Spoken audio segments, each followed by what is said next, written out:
Magandang buhay na naman pong muli mga ka-farmer, mga kaimas. Nandito na po ang inyong kaimas, Agri-Imas Vlog na nagsasabing masaya ang buhay pag may mga tanim na gulay. At ito ang aming palay. Yan, napakasaya po. At napapansin niyo po mga kaimas, mga ka-farmer ay darding-dardi na po. At ito po ngayon ay nagkakaedad ng 30 days. Yan, kung mapapansin niyo po mga ka-farmer ay green na po ang mga palay. At sobrang green mga kaparmer. Ano? Napakaganda po mga kaparmer ng resulta ng Growers Bet 1000 Plus. Ito po ay tatlong beses na po natin na-spray ng Growers Bet 1000 Plus. Kaya ayan, kitang kita po at napakaganda po ng resulta. Napakakapal po. Yan o. At ayan, sa mga kaparmer po natin dyan na sobrang hirap po sa mga puhunan dahil po sa mahal po ng abono at ng mga insecticide, ng pesticide.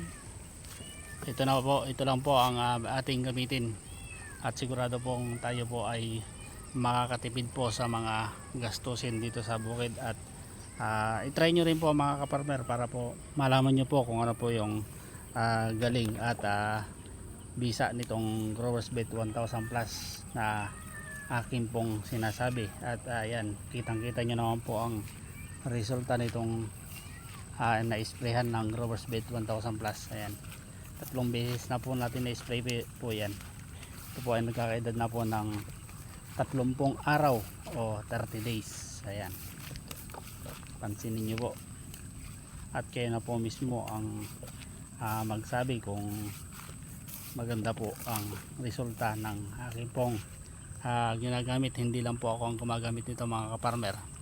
At ang kagandahan pa po nito mga kaparmer ay wala po itong amoy, odorless po at colorless. At isa pa, eco-friendly. Yan, menos gastos na, maganda pa ang inyong palay. Yan, so yun, sana po ay inyo pong nakikita ang resulta at sana po ay inyong tanggilikin.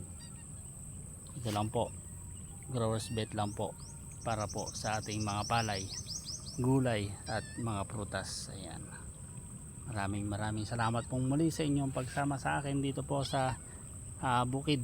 Ayan, in-update ko lang po kayo para po maipakita po sa inyo ang resulta ng Growers Bet 1000 Plus, kung gaano po ang kanyang galing at bisa na ipinapakita. Hanggang dito na lamang po muli mga kaparmer. Hanggang sa muli.